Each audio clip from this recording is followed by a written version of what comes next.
proceeding for the CIO Power List 2024. We have on stage with us Anoop Mathur, founder, Core Media. Let's welcome Anoop.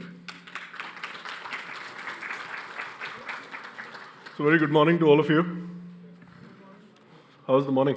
Good? Good, very good. Very good? How good? That's excellent, excellent. But thank you so much for being here. We actually celebrate 10 years of CIO Power List today. And thank you so much for giving us all your support and keeping us going. Thank you so much. So since the theme is Gen AI, I thought let's put a lot of slides around Gen AI, a little more on compute. So is that fine or should I change it? Kapil? No? Excellent, excellent. So what do you think success is? Choice?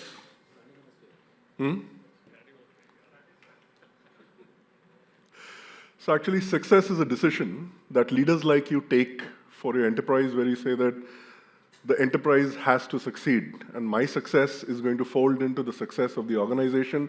And therefore, choice, yes, in the personal sphere, but when it comes to business, it's a decision that you make that this product, this solution is going to succeed, and that's how I'm going to propel it going forward. So therefore, success is a decision, and today, as we honor all the trailblazers and all the leaders over here are all the successful leaders driving the enterprises, right? So you should have a round of applause for yourself. Now, very quickly, what CIO Power List, just to reiterate, all of you are already aware, but the list of the most influential digital and technology leaders, gathering of some of the brightest minds, which I mean is yourselves. And as we move forward, there's going to be a new piece of insight in every session, independent experts, we have industry leaders, and quite a bit unfolding. Now, in 2024, the world of the CIO has changed, right? So new normal, digital economy, a lot of things happening, but there's a lot of shift.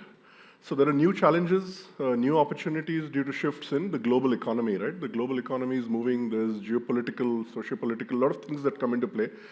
And of course, what consumers want. Consumers are very different today. Today, our expectations are different, though we come from a different generation, and as generations move forward, the expectations are changing of consumers, right?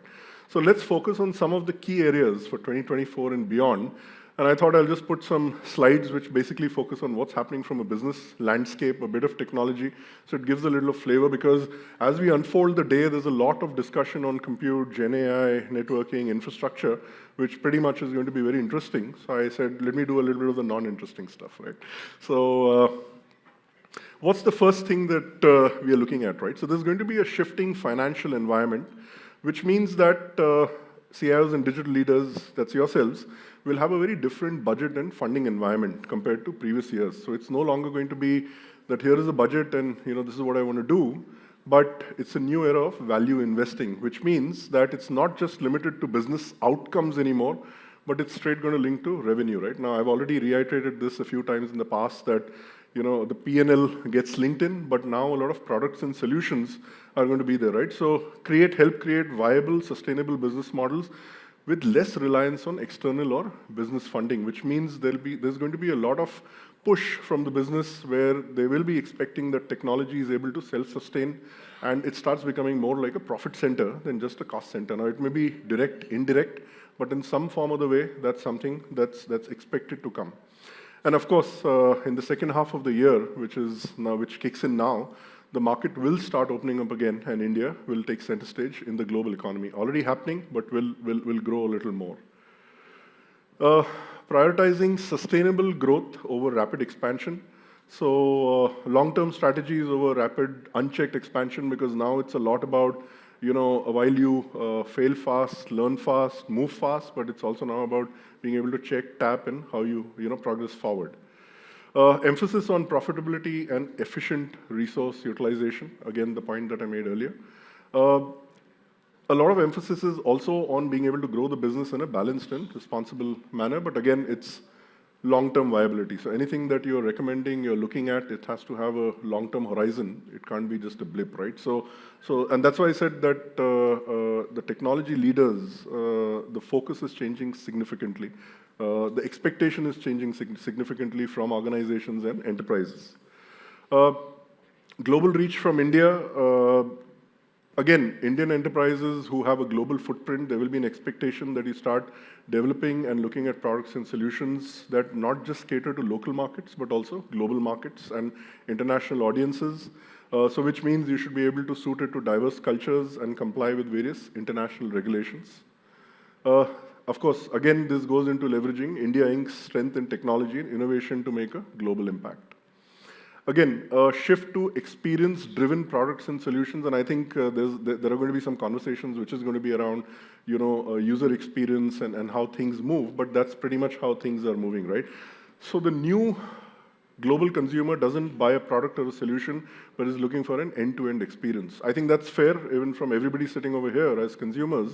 You're not just looking at buying a product today, right? You want the experience that comes out of it, even after you've bought the product or the solution. And in B2B, that gets more and more important, right? So it's not just only SLA-driven or contractual, but you want to see what's the experience that you carry forward with any partner that you have as you move forward, right? A significant shift towards developing solutions and products that enhance the overall experience than just offering solutions to problems. Now, until last year, there was always the point which said that, hey, you know what, there's a problem statement and here's a solution to fix it. But yes, fix it, but then what's the experience after that, right? So it's now beyond just addressing the problem, right? Again, incorporating elements of design thinking, user experience, and customer feedback. Products that are not only functional, but provide a delightful and seamless user experience. Now, sustainability and social responsibility, that's pretty much kicked in. I think all of you are already doing it in your organizations in some form or the way. If you're a public limited company, then you automatically are allowed to have CSR budgets and do quite a bit of things. But again, the aim is to build companies that are sustainable and make a positive impact on society. Supporting community projects, ensuring your business doesn't harm the planet. I think that's the other thing that's coming out, as an outcome that whatever, especially if you're manufacturing or even if you are in BFSI, financial services, how much of compute are you using? What is the green power versus brown power? So a lot of things come into play in terms of what you give back to the society and to the planet. Growing your business in a way that also benefits society. So that happens through jobs and other things, but culturally and what's the kind of environment you're creating. Of course, I couldn't have left technology out, so leveraging data and AI, some of the basic things a lot of you are already doing, right? Utilizing AI. But I think the key here is that organizations that don't leverage AI and data in time are obviously going to have a little bit of a problem with competition. Yep. So employee well-being, increased emphasis on the well-being of employees, fostering a work culture that prioritizes well-being. Again, businesses that concentrate on employee experience for improved productivity. Customer centricity, again, comes into play.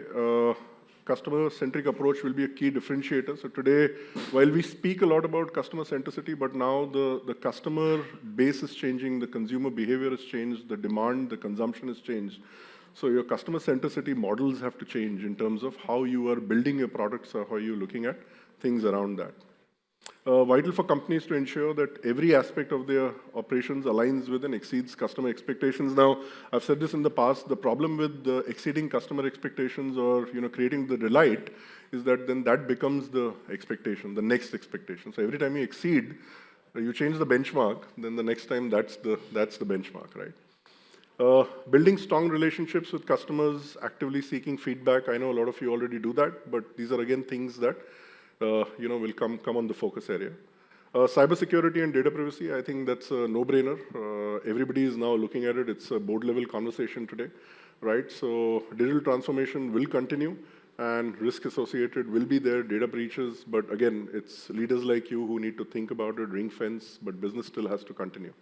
Protecting customer data and maintaining a company's reputation is going to be of paramount importance, and this is a big one. We've seen some of these coming up in print of late, in social media, but India Inc. will also start kind of looking at it. I don't know if there are going to be insurance policies that will help protect you against it, but there's going to be a lot around reputation risk that you have to look at, right? And especially those of you who are in the B2C space, right? I can see Rahul nodding his head. But that's pretty much the case, right? If B2C, B2B2C, these things will propel. Again, investing in robust security measures, so that's again kind of, because there are going to be laws that come in, the regulators are only going to get more stringent. So that's where, the thing comes into play. Strategic networking and collaborations. Now, I know a lot of you do that, peer-to-peer networking, but this is only going to, gain momentum because it's a world of collaboration. As much as you want to protect your IP and, your ideas, but I think it's a fairly open landscape today. So so basically a lot of building strong professional networks and engaging in strategic collaborations, whether it's partners, whether it's peers, whether it is ecosystems, right? So we started seeing the cloud where it said banking cloud, retail cloud, but that was at a cloud level. But now there are going to be consortiums which will be basically very, very vertical focused, where conversations will happen, governing bodies will come into play. Benefit from connections to seek mentorship, form partnerships, and explore new market opportunities. And collaborating with others will open avenues for innovative ideas and solutions. Because today we are seeing, in fact, I used to say this about 5 years back, that every company at some point will become a technology company, and that's pretty much true. That every company is a technology company today. Whether it's a bank, it's manufacturing, nothing moves without technology, right? Nothing moves without, and that's why today CIOs, digital leaders are pretty much, some of them are sitting on the board, some of them are actually driving, conversations around how to grow the revenue, what are the products, what do you design, because that's what's happening today, right? So collaboration is the only way forward with partners, with peers, through consortiums and platforms. Of course, last 3 takeaways. Current times demand a blend of vision, practicality, innovation, and responsibility.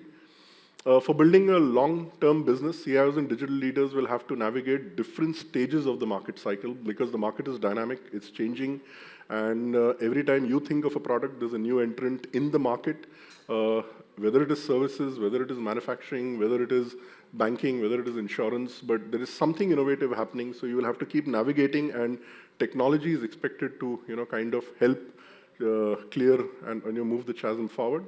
The aim will be to cultivate businesses that not only excel in the marketplace, but also contribute positively to the society at large. Again, re-emphasizing the point I made earlier. So what are we doing today, right? Celebrating 10 years of CIO Power List, and like I said in the beginning, once again, a big thank you to all of you to make this happen. This year we've changed the format a little. Usually we would have the recognitions only in the evening, but what we're doing is we're going to kickstart a set of recognitions earlier in the day. We said, let's flip the format. Let's create some excitement as the day starts, and then we continue, with our theme of Gen AI, the discussions, and then we have a set of recognitions again. But we have a lot of insightful sessions with our partners and, of course, a lot of independent experts, CIOs, who are going to talk about what they're doing in their spheres and what's happening. And I'll be here. We'll keep networking. We'll keep talking, and let's keep the fun going. Thank you so much. Thank you. Thank you. Ladies and gentlemen, Anoop Mathur, founder of Core Media. Thank you, Anoop, for joining us on stage.